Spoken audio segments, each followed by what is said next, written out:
Hello, welcome to Wheat from the Chaff on the Farmgate podcast channel. I'm FFINLO, COSTAIN, the editor of 8.9.com. And I'm Joe Stanley, writer and head of sustainable farming at the GWCT's Allerton project. Now, we've got quite a crammed programme. I'm not going to even pretend to tell you what we're going to do coming up because that's always a hostage to fortune and we always lose one or two of those things. But we are intending to talk about off-site BNG delivery. We're going to talk about gene editing and we're going to talk about liver fluke. I'm going to give you those at least. We're going to talk about them.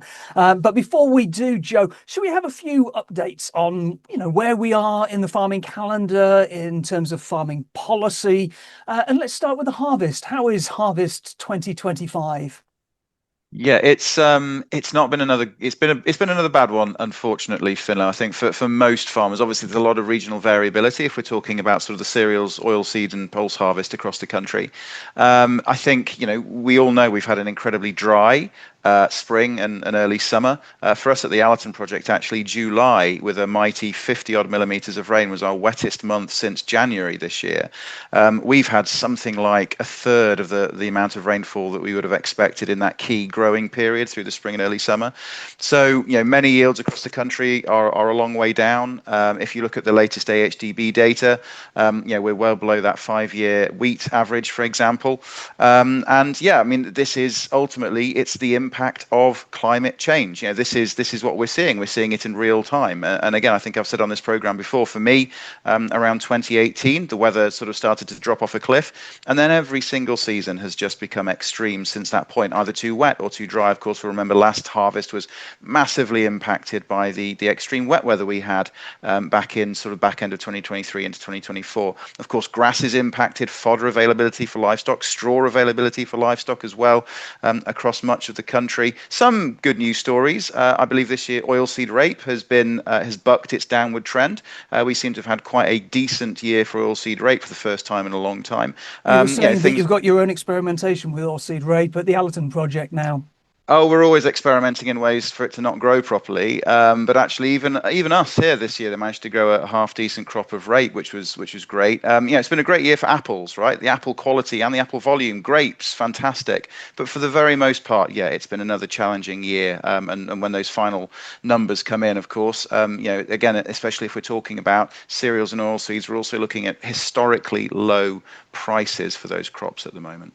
Yeah, it's that worry, isn't it? It's not just the harvest that's down, it's also the prices that are down. And that's as a result of those geopolitical pressures that Martin and I were talking about in Nature Friendly Farmgate. And if people haven't heard that yet, then it's worth going and having a listen. That's Martin Lyons, the Chief Executive of the Nature Friendly Farming Network. And we're starting monthly episodes. We're doing at least 6 months of conversations with Martin and others from within the Nature Friendly Farming Network. But he was talking about the impact of Trump cancelling US aid, creating a glut in the US market in terms of grain, which therefore, of course, goes out onto the global market and depresses those prices, which is really difficult.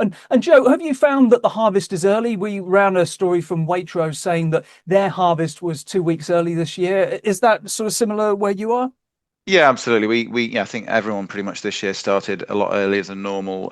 Some harvesting was happening in June this year, I believe, which is incredibly early. Those crops just senesced really, really rapidly in those hot, dry conditions. Of course, then we did get that rain coming through. Nothing significant, but enough to certainly spoil, harvest timings. So I think the end of harvest hasn't been particularly early for most people, just because we ended up with that first bit of wet weather since the start of the year, of course, coming right in the middle of harvest. Mm. And I mean, just from a nature perspective, I've noticed that everything is at least 2 weeks early, just in general this year, and it does seem to be part of a trend, things getting earlier and earlier. But this year it has been particularly pronounced, and specifically, I was sort of thinking about the bluebells. And bluebells, I'm always aware of because they're always out on my birthday on May the 10th. There you go, people. We can make a note of that. Send me a card.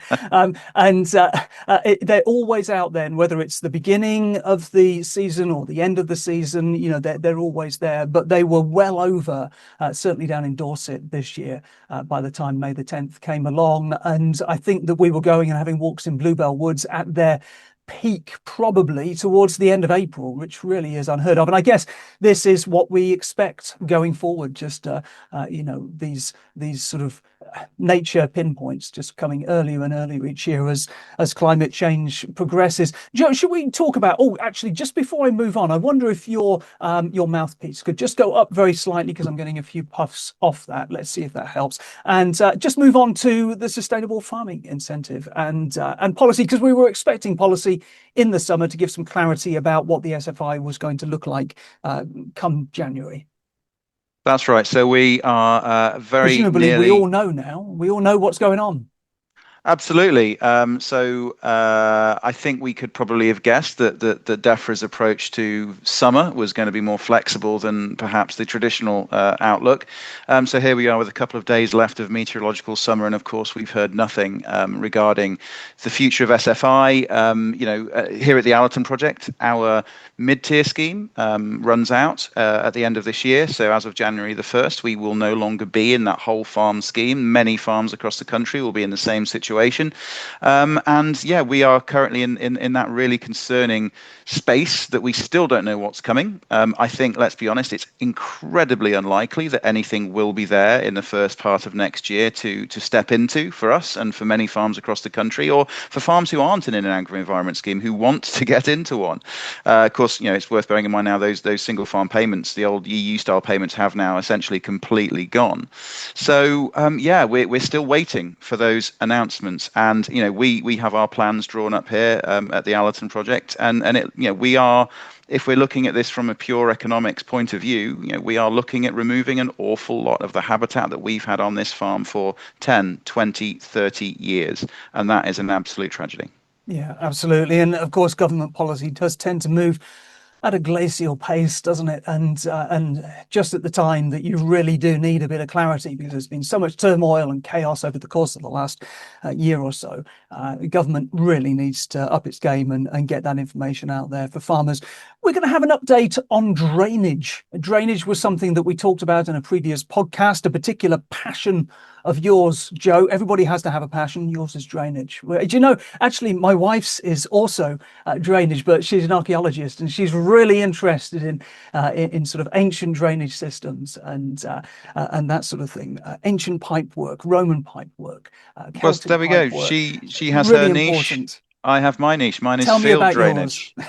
So yeah, look, I mean, I think, as I say, I think we've talked before, Finlo, around my belief that if we're talking about soil management, we're talking about regenerative agriculture, healthier soils and all the benefits that come from that.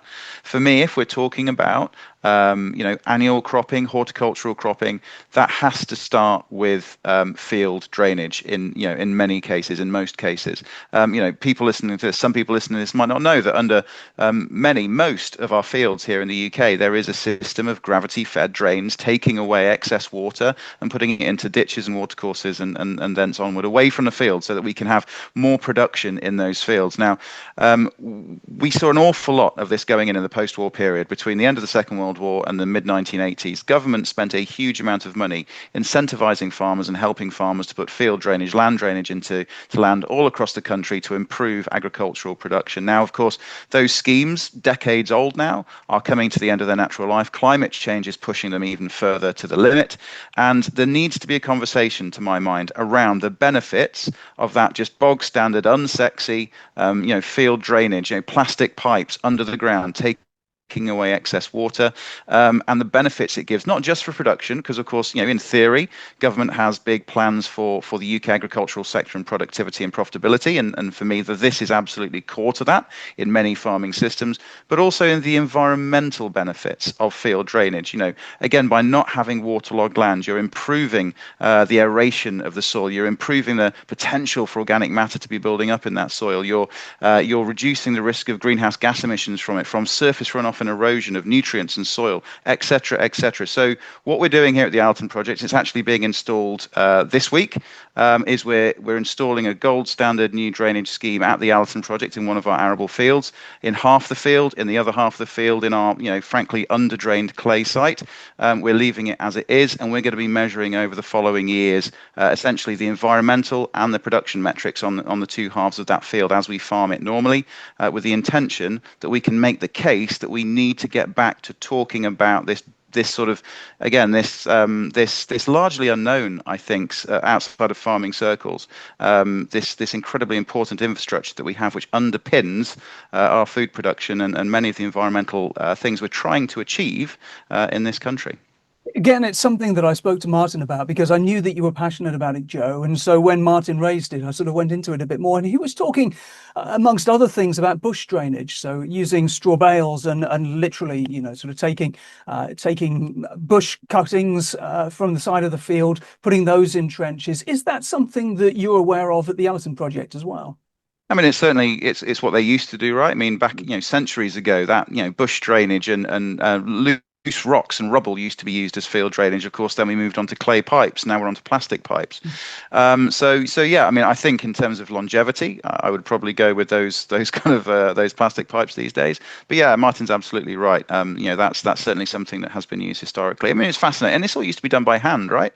Thousands of miles of ditches and pipes with that perfect fall across a largely flat field was all dug by hand and by eye. Of course, today we have lasers and diggers and all the rest of it to do it with. But yeah, remarkable what they used to achieve, our forefathers, etc.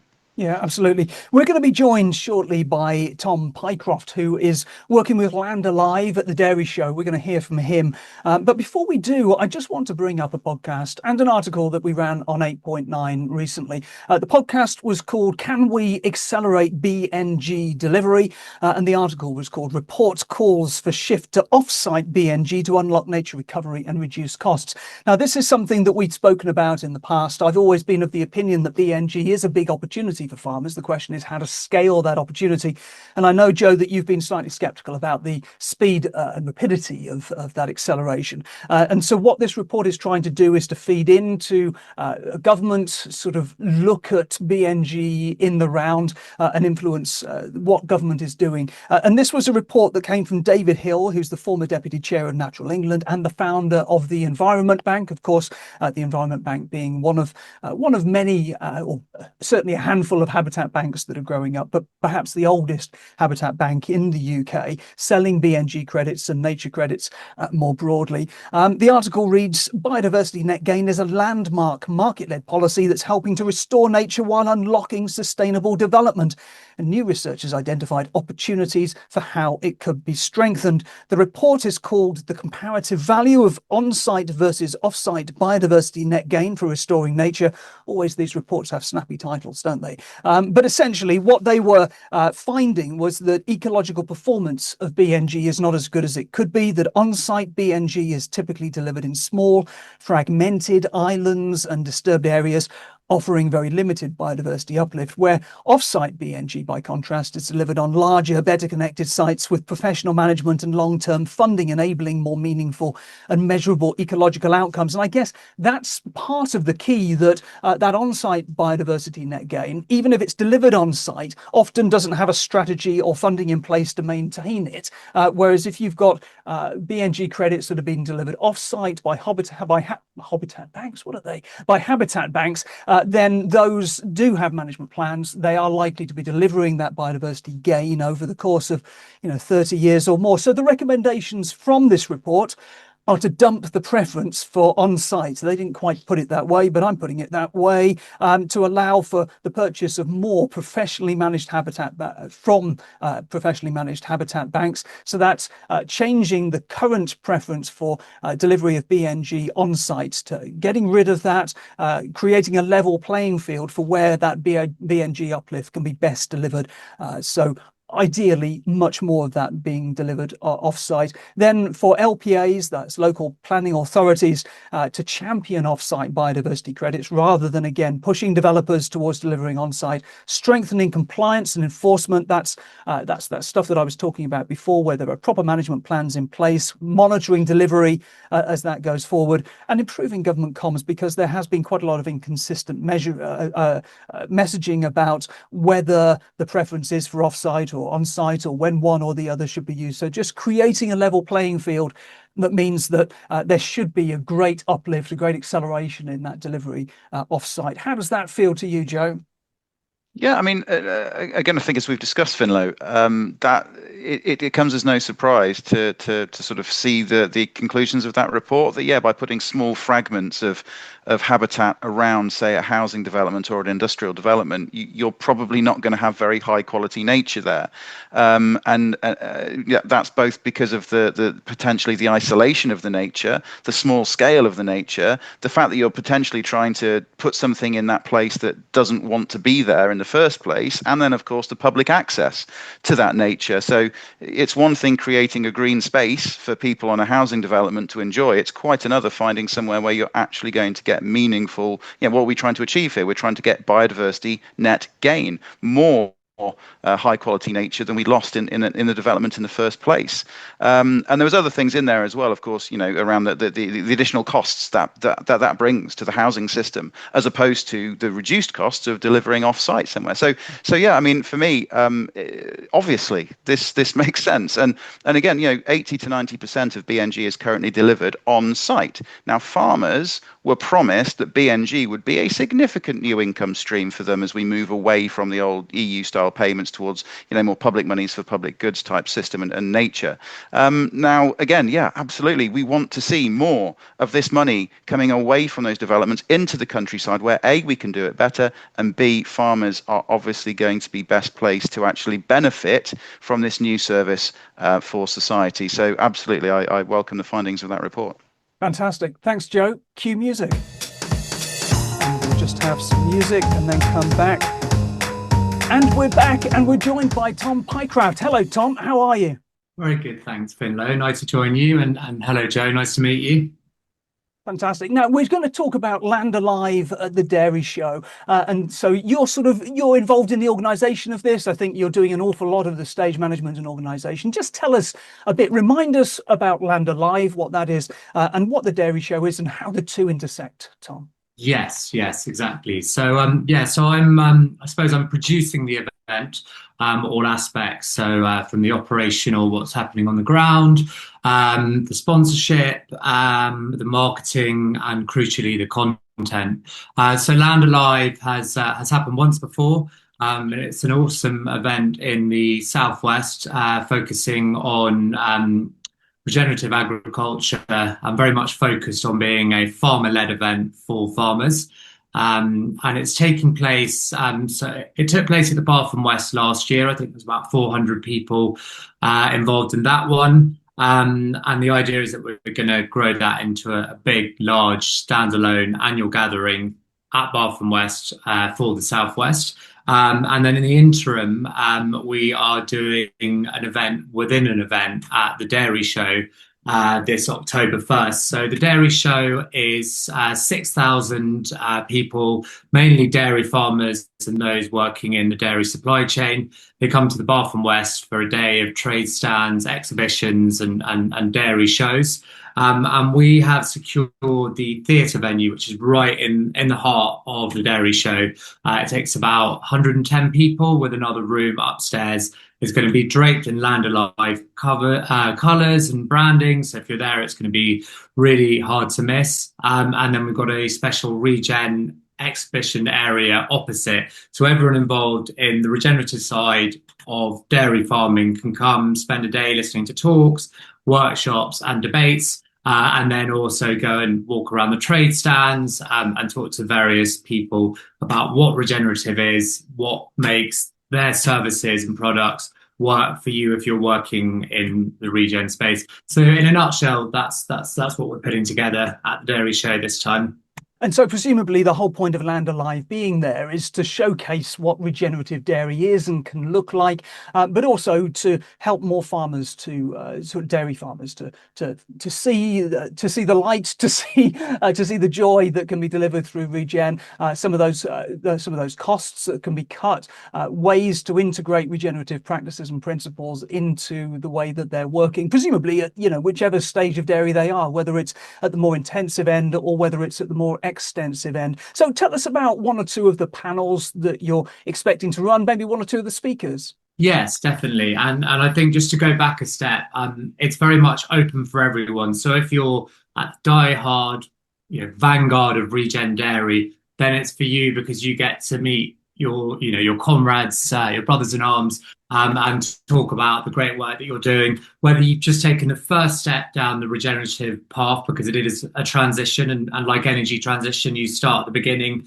and then you move to the holy grail of work, or you're conventional and you're thinking, is this a hedge for the future? Should I think about building resilience into my practices through going regenerative, and also through the products that the supply chain and consumers might want to purchase of you at one day? I think that's kind of the mission. So wherever you are on the journey, you can attend. And then so we've got a full day of events, keynotes from some leading UK dairy producers. So we're speaking to Yo Valley and First Milk at the moment about who exactly is going to do this.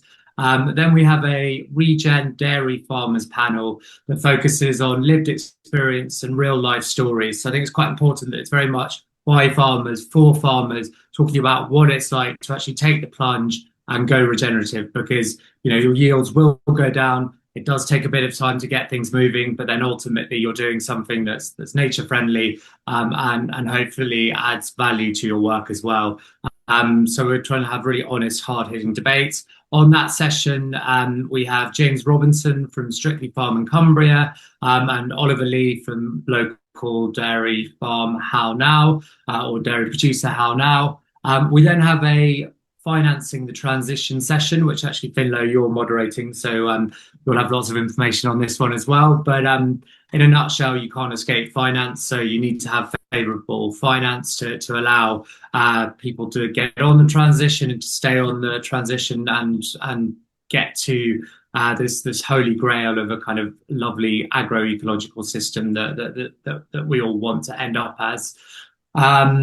So it's interesting, Tom, just to interrupt, Tom, it's interesting when you talk about yields, because of course, when we're talking about the more intensive end where people are getting sort of 10, 12,000 litres a year off their cattle, then there's likely to be a yield drop as they recalibrate their farm system and integrate it with nature to a greater extent, that sort of regenerative element. But if we're talking about organic systems, or just fairly standard kind of, certainly in terms of Dorset and a lot of the southwest, fairly bog standard set stocking sort of systems, there may even be an uplift by the time they're getting that rotational grazing in place and they're getting more out of that soil, more grass that's being produced. So it's not always about a yield drop, and I think that's important just to mention.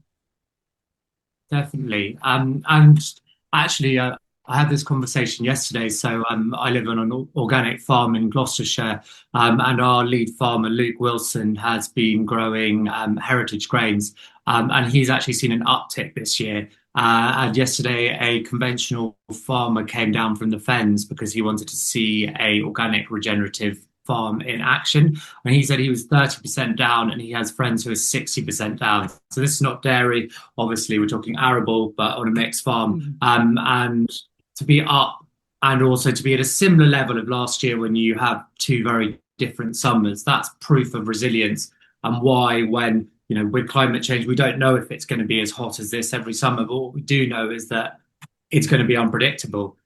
So building resilience in to deal with unpredictability is one of the key things that regenerative systems can offer. Tom, that's really interesting. It's been a really nice overview of Land Alive and the sorts of things that people will be able to come and enjoy if they come to the dairy show and come to the Land Alive section within the theatre, as you say. I just wonder, I'd like to stick you in context, if I can, Tom, because you ran the ARC Summit this year that a lot of kind of sustainability and regen worthies were at. I wasn't. Maybe my invitation must have been lost in the post, I think, this year, maybe next year. But just tell us a little bit about the ARC Summit and how your work with ARC links to Land Alive.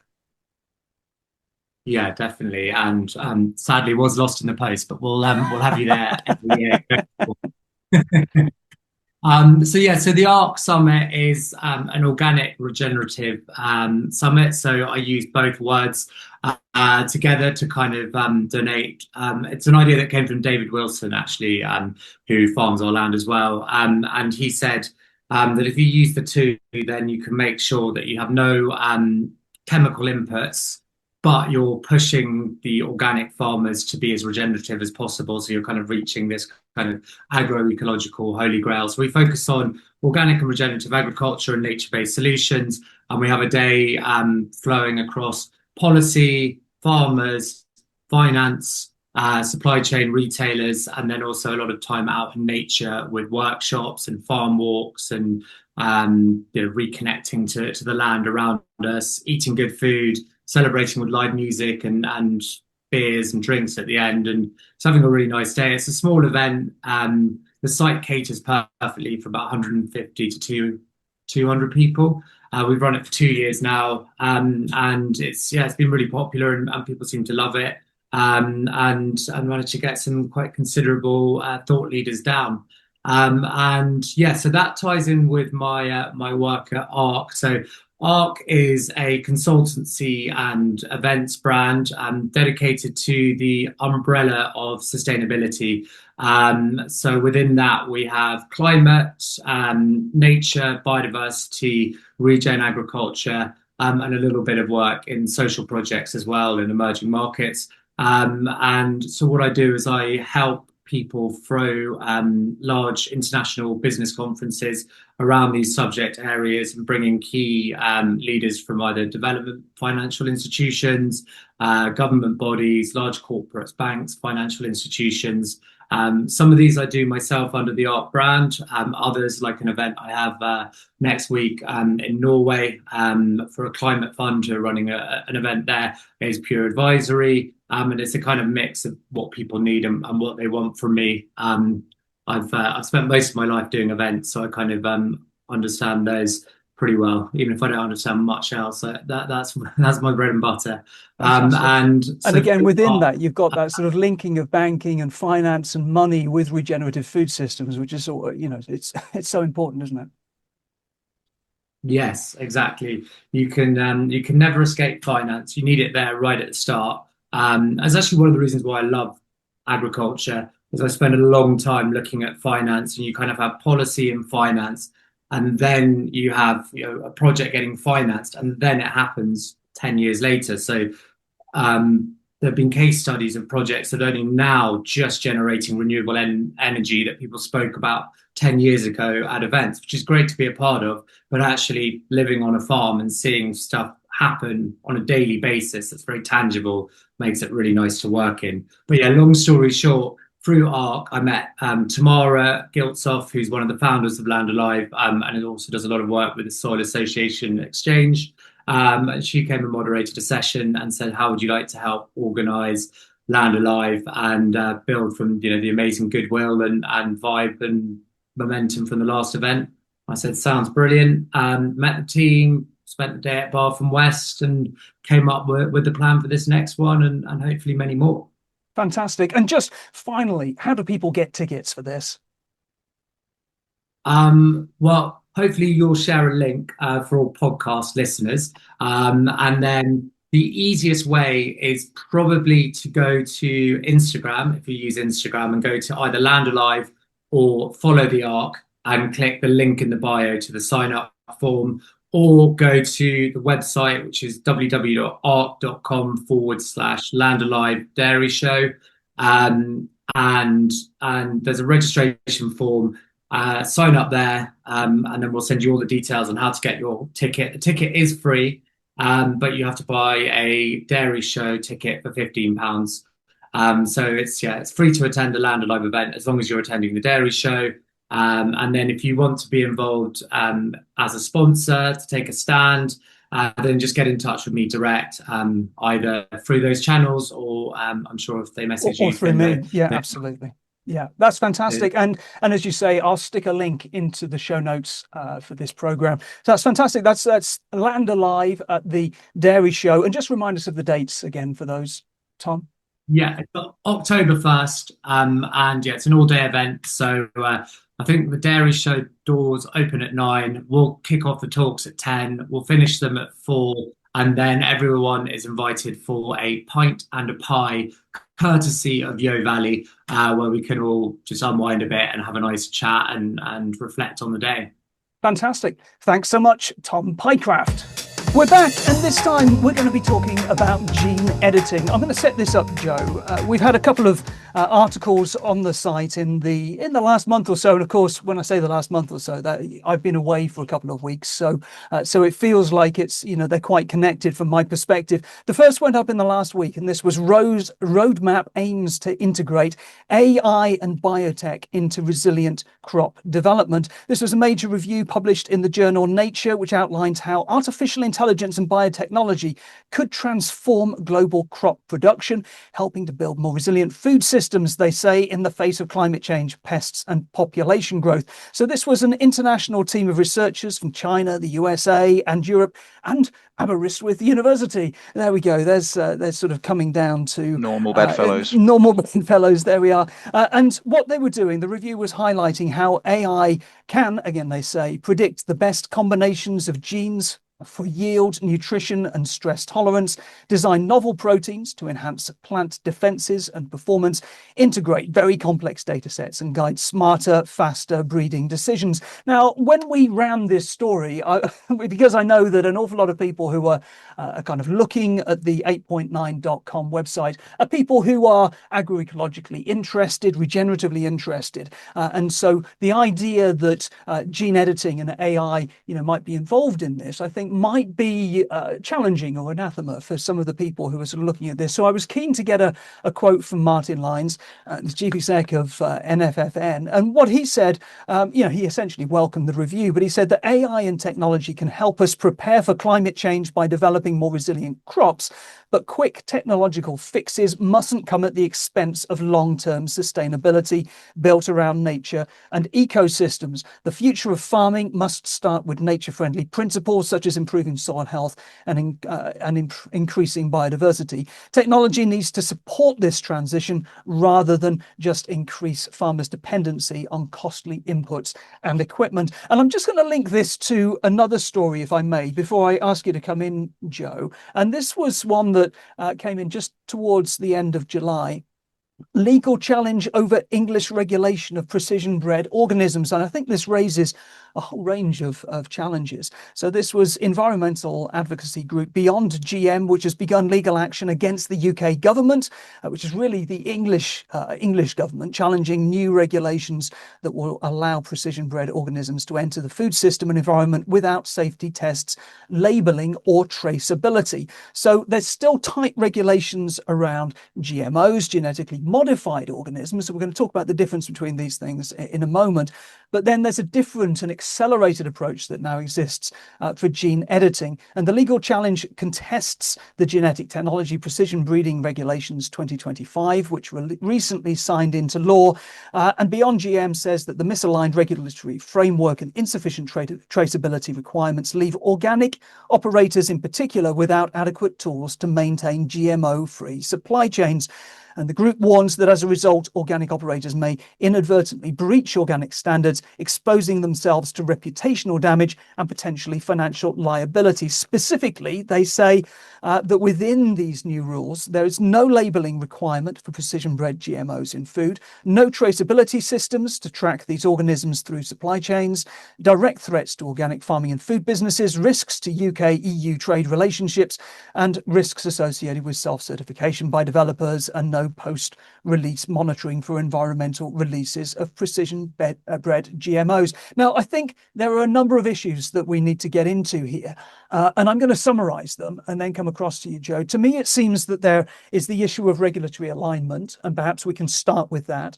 Then there's the issue of public acceptance and how public communications work around GM and gene editing. And then there's just the whole question of gene editing ethically, whether it's an ethically sound thing to be doing or not. So perhaps should we start with just general responses to those stories and the issue of regulatory alignment? Yeah, I mean, fundamentally, well, just to explain the difference, I guess, for a start, Finlo. So yeah, GM, genetic modification, I would say we're familiar with, but I sense we're probably not all actually familiar with what it means in reality and what the implications have been globally over recent decades. But essentially what that is transgenic crops or animals, of course, where you're actually bringing in DNA from other organisms. So potentially bringing in, for example, bacterial DNA and putting it in a plant, and then that's giving that plant or that crop, resistance to a natural insecticide, for example. So that's GM. Whereas gene editing, essentially what you're doing there is you are taking an organism, a plant, you work out what all the genes in that plant do, and then you can use precision cuts, essentially, or precision alterations to turn off or turn on certain characteristics that are already within that plant. So you're not bringing anything in from outside. So, for example, you can find the genes which make a plant particularly susceptible to a particular disease, and you can try and disable those or turn them down in order to make that plant less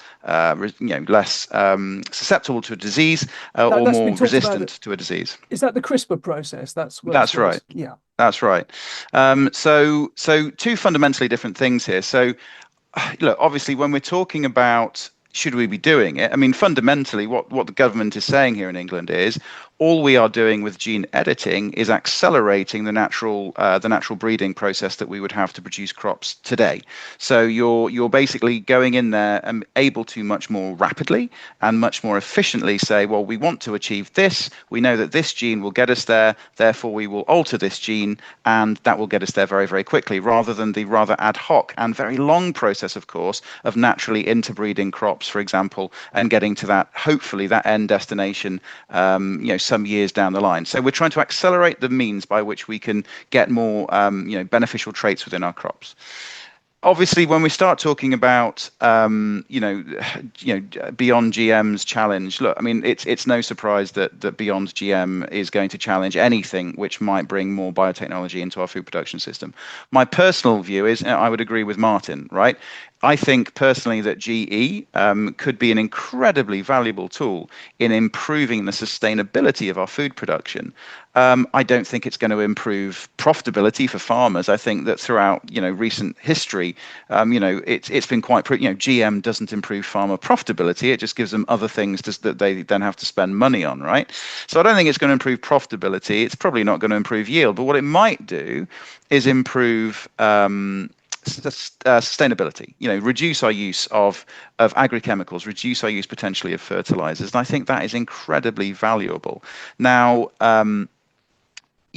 I agree with Martin completely. We can't be using this as a crutch instead of good farming practice. And that's, of course, what happened in large part, in many parts of the world with gene modification. And that's why, we've got into all sorts of problems around the world with things such as weed resistance to glyphosate in parts of the world where they overused glyphosate because they had glyphosate-resistant crops.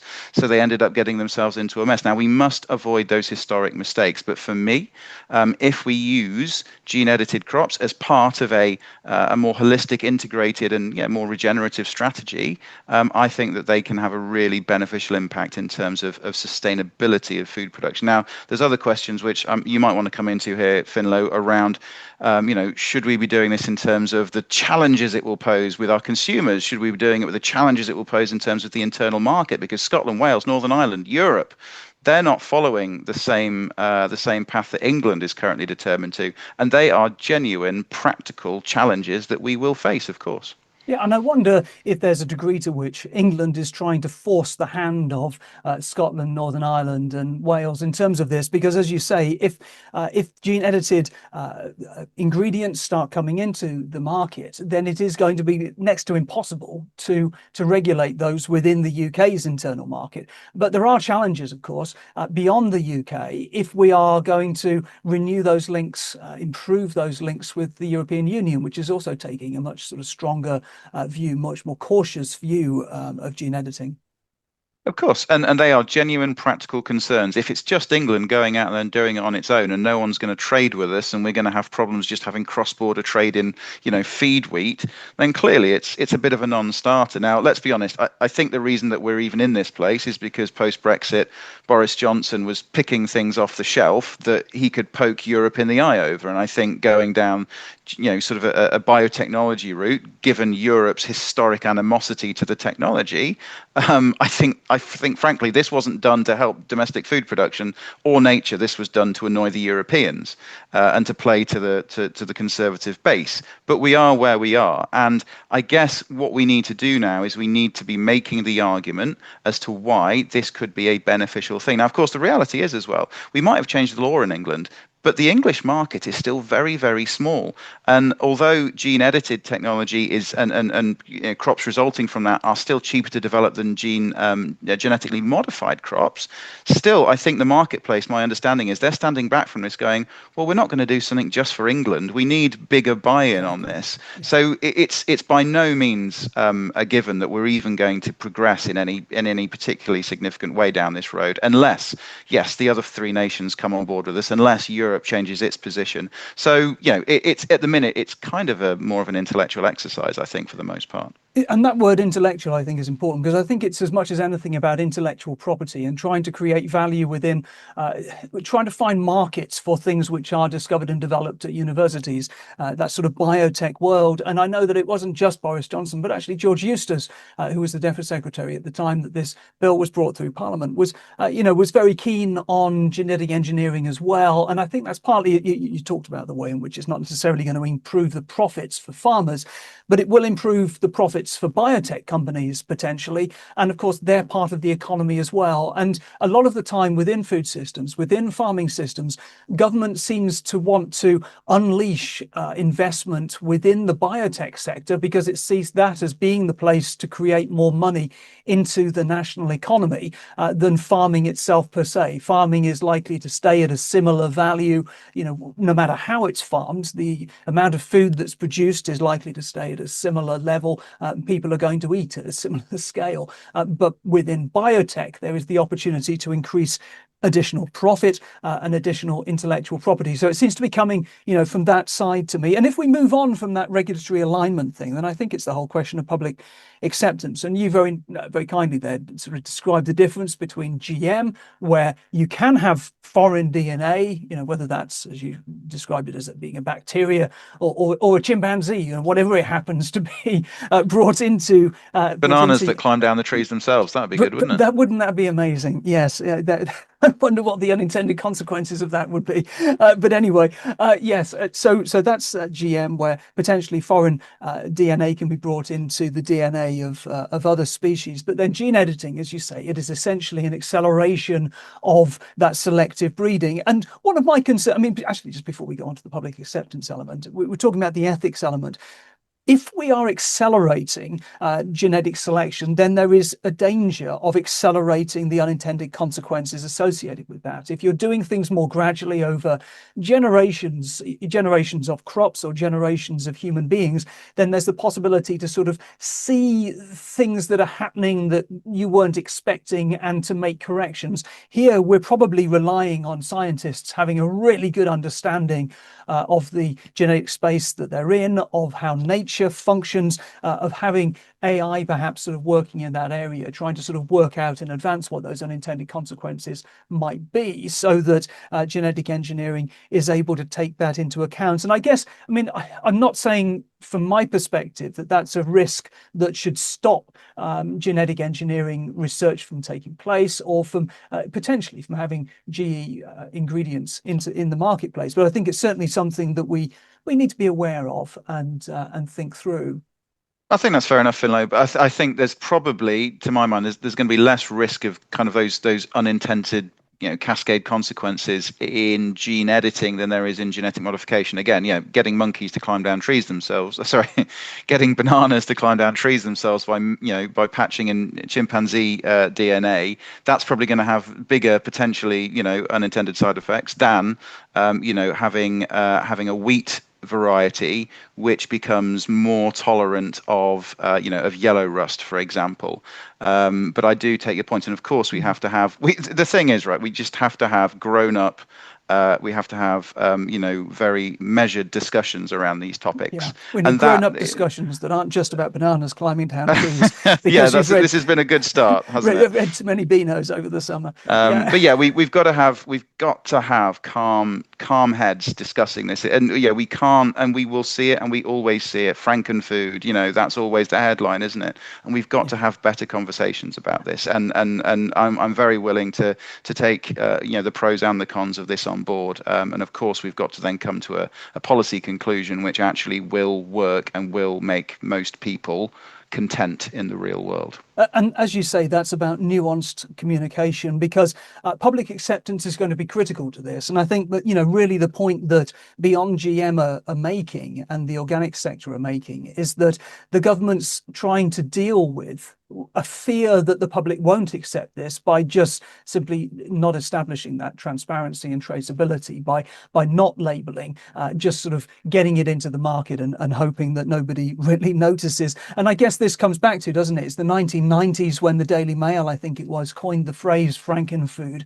And of course, every conversation about genetics, whether it's modification or editing or engineering or anything else, always comes back to this idea that this is a real sort of Frankenfood moment, when I struggle with that. I can see why that was a concern when the technology was first mooted and when those trials were first taking place. I can see why people might be concerned about corporate ownership and intellectual property being held by certain companies, potentially putting costs up when this sort of stuff becomes more endemic in the marketplace. I think those are very genuine concerns. But when we're talking about these smaller changes, these sort of changes within the DNA of a single species, the acceleration of selective breeding, as you've put it, I don't feel that there is that challenge in quite the same way. I don't feel as fearful of it. And I do think that we need to bring the public with us, have that informed debate and conversation. But actually, the government can't get away from the need for transparency, and labelling, I think, is going to be part of that. And they're just, if they want to see genetic engineering moving forward within the food system, they need to bring on that conversation with the public. Absolutely. And look, I mean, I was once on TV doing there was an interview. There was sort of me on one side and someone from an organization like GM Watch on the other side. And we were given 30 seconds to outline, the pros and we just, we need to build that public trust. And again, transparency, good conversations, and not just sound bites, not just 30-second, say the worst you possibly can about the other side. But as with so many things, right, that we're talking about in society, we just need to be having better and more informed and calmer conversations. Let's move on. We're back, and we're going to talk about liver fluke. And again, it's an article from 8.9.com from the last week or two that I just want to pick up. But then I'm going to link back to an article that we ran a year or so ago. And this more recent article is helping farmers tackle major parasitic disease in livestock. Improved guidance and practical tools are required to help farmers to sustainably tackle the major problem of liver fluke infections in livestock, according to new research. This is back to Aberystwyth again. Scientists at Aber have spoken. Are they paying you for something? They're not, but they have been pumping out the news and pumping out the research recently, which is great. They've spoken in depth to farmers across Wales. I think it was 500 odd farmers that they'd spoken to, and say their early findings show there's a lot of uncertainty around managing this parasitic disease, which affects the majority of sheep flocks and cattle herds in the UK, particularly a problem, of course, for sheep flocks. And I think the key issue is around vets that are wanting to sell medications, and farmers who are used to sort of dealing with fluke from a medicinal point of view, sort of trying to get rid of the disease through interventions, medical interventions, rather than land management. And Dr. Gwen Rees from Aber, from the School of Veterinary Science, says liver fluke is a complicated disease, and the advice available to farmers from vets in the industry is mixed, sometimes conflicting.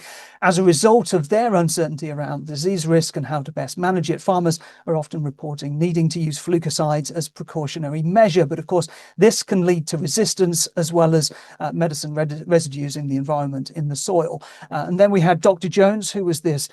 Which Dr. Jones was this? Dr. Reese Aled Jones from ABBA, then saying liver fluke risk is typically associated with wet conditions. However, the timing and duration of these wet conditions are critical in determining infection risks. And he goes into a bit more detail on that. But I'm going to link us back to this earlier article, which was written by Alina Boddy from the George Farm Vets, who's part of Vet Sustain, which is a fantastic organization. If any vets or veterinary sort of health, farm animal health professionals haven't yet come across Vet Sustain, do Google them, because they do some really interesting work around prevention and control beyond testing and treatment. And that's what this article is called, Fluke Control and Prevention Beyond Testing and Treatment.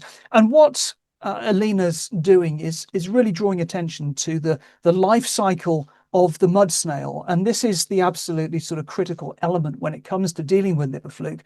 Without flukicides, or perhaps, you might use the flukicide once, it might be in a targeted way, and ultimately you're trying to get away from needing to use them at all.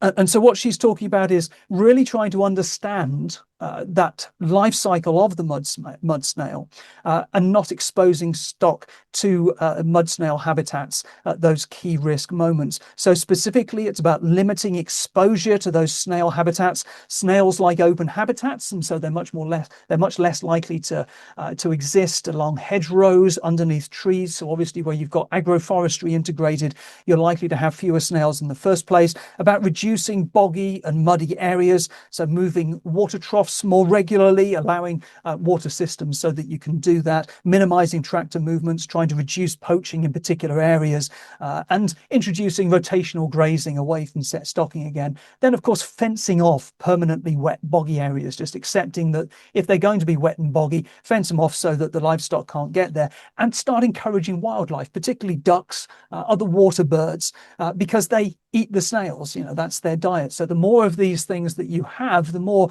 wildfowl that you have on the site, and you've managed to encourage through those wet areas, perhaps enhancing those wet areas in some way, the more likely they are to start addressing that, predating on those mud snails for you. And then finally, increasing the soil organic matter.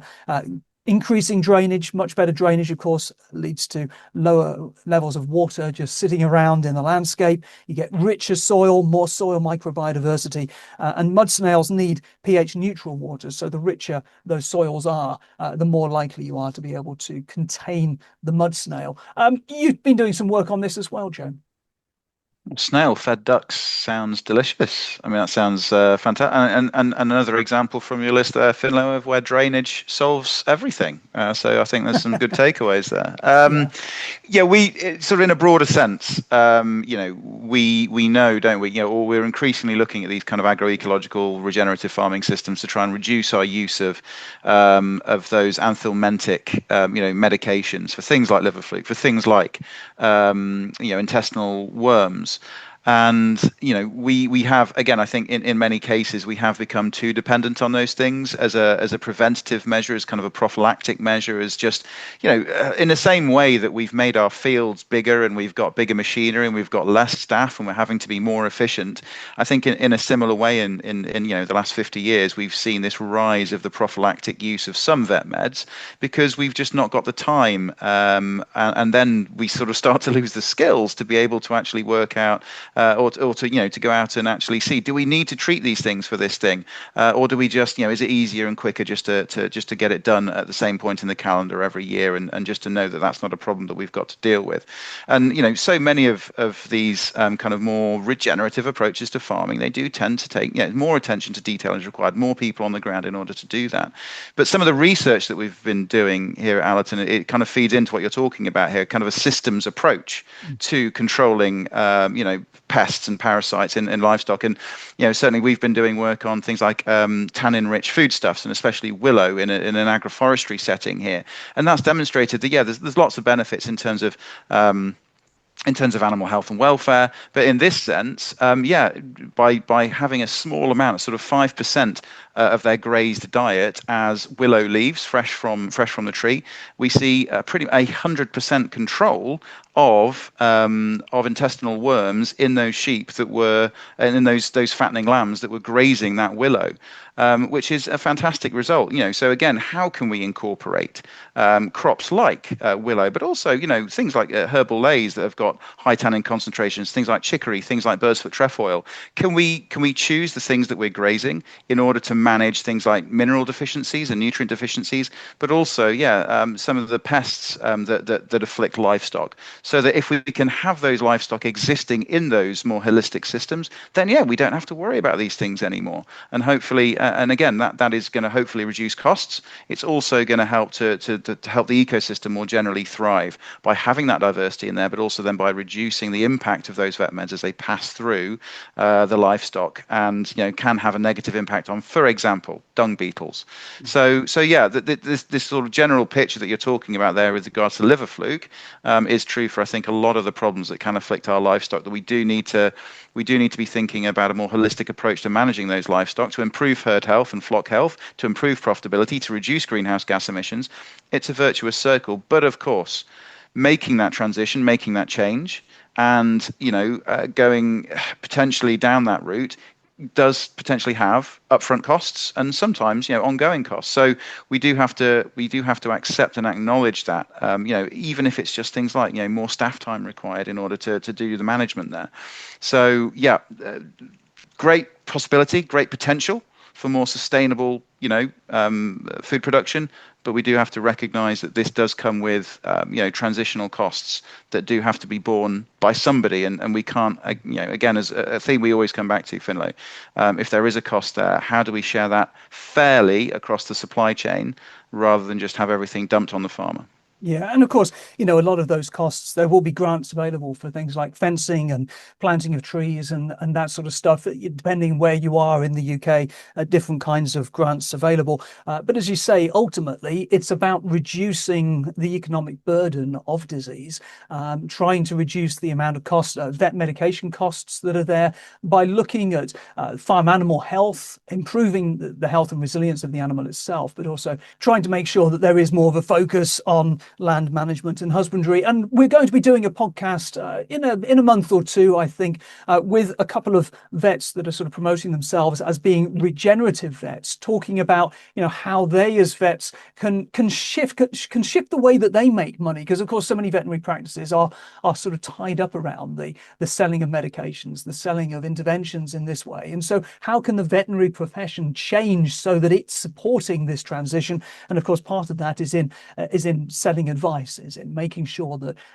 those vets are able to provide advice as well as medication for farmers around these things like improved resilience and farm animal health and welfare, and improved land health as well. And I think I spoke about this issue a year or two back when we were doing Wheat from the Chaff with Phil, and I always sort of go back to an example that was near me in Scotland when I was living up there, where the farmer was lamenting that he'd put his flucicides in through the sheep. He'd treated the sheep 5 times in that year, and yet he was still having a fluke problem. But of course he was treating them, sticking them straight back out onto the same bit of land, and was then surprised when they became infected again. And an awful lot of his land was incredibly wet. He had developed an awful lot of areas where there was mass poaching. He'd taken out an awful lot of hedgerows. The hedgerows that remained were really small. In his view, it was the trees that were to blame for the lying water, rather than something that he should be using more of to try and manage that water. And so there is an awful lot there about behavior change, as well as greater understanding. But building understanding, that costs nothing. Behavior change essentially costs nothing. It's then looking at those interventions, as you say, around fencing, around sort of celebrating, creating those wet habitats so that they're places for the ducks and the wildfowl predators to come, and making sure that you're able to move those water troughs around. Joe, just before we wrap up and finish off, there were a couple of stories that I thought we should just mention to people in case they were relevant to them. The first was a story that's gone on 8.9.com this week: £6 million more for nature restoration in Scotland. There's not an awful lot more to say about this other than the fact there's 6 million additional funding being invested into nature enhancing projects through the Nature Restoration Fund in Scotland. Since 2021, there's been £65 million spent on the NRF. And in this particular sort of cohort of money going out, it's Nature Scot that's going to receive 3.5 million for distribution to nature projects. The Green Action Trust is receiving just over £500,000. The Cairngorms National Park is getting 1.2 million. Loch Lomond and Trossachs getting just over £1 million. So if people are in Scotland or in those areas might be able to benefit, it's worth looking up that Nature Restoration Fund in Scotland. And then finally, healthier food standards aim to give babies the best start in life. The key here is that they aim to, because these are voluntary guidelines at the moment, but the government hopes that parents and carers across England will be able to shop for healthier food for their children with new voluntary guidelines for commercial baby food to reduce salt and sugar in particular, along with clearer labelling to help parents make informed choices. So this is trying to get rid of some of those labels that say contain no nasties at the same time as there's loads of salt and sugar in there, even if they sort of reduce the E numbers. Baby food manufacturers are going to be given 18 months to reduce sugar and salt levels in baby foods aimed at children up to 36 months old. If manufacturers fail to act within that time, government will consider tougher measures. Let's hope they do more than consider that, because we've both had children. This is an issue, isn't it, Joe? Yeah, and you often talk to people kind of from the food supply chain, and they're always wanting to include organic or regenerative produce in their offering, and I often say to them, well, you can grow it regeneratively, but if you stick it in a donut, it's still going to be bad for you. So there is that bigger question, isn't there, around absolutely around our food system. It's not all just about what we're doing on farm that has to feed through into healthy food on the shelf. And of course, with things like some of those baby foods especially, there was a piece of work that came out a few months ago that just showed that they had terrifyingly few nutrients in them, but huge amounts of sugar in many cases, which were, I've done it. I'm sure you've done it, Finlo. The kids generally love them. It's easy, it's convenient. We've got to kind of get a better grip, haven't we, around our entire food system. And sometimes those most convenient foods and sometimes those most affordable foods are not the things that we should be looking to buy. And of course, if we're seeing those things in baby foods, then the whole purpose of them being there, apart from taste in the short term, is to create that taste preference for the future, isn't it? So you end up with slightly overweight or obese babies, and they become obese children and obese adults. And of course, the cost to the children, to society, to the NHS, etc., we've talked about many times. Joe, a miracle has occurred. We have got through everything that we planned to get through. We've gone through each of the news items, everything on our sort of show list, and that's possibly the first time we've done that. So thank you very much indeed. That's fun. I think I'm probably just, especially tired from late nights with small children. So that's probably why I've been less verbose than usual.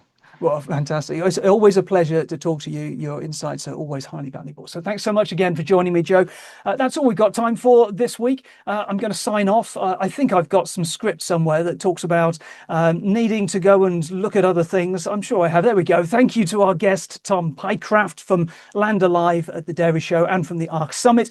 If you've enjoyed listening, here's where the script comes in. Please come back and listen to more. Tell your friends, like us, review us, and share our links. You'd think I knew this off by heart, wouldn't you, guys? I read it every week, and so I've never quite learned it. But Farmgate is now the highest-ranking UK podcast for regen farming and food security. Please go back and scroll through your back catalogue to find Farmgate Leaders, Nature-Friendly Farmgate, and our Filling the Funding Gap series. They're all still available. Farmgate is part of 8.9.com, the land use news channel, which is sponsored by First Milk, Pelican Ag, Rural Solutions, the USK Catchment Partnership, Agrolo, and individual donors. I've been FFINLO COSTAIN. Bye for now. And I've been Joe Stanley. Thanks for joining us.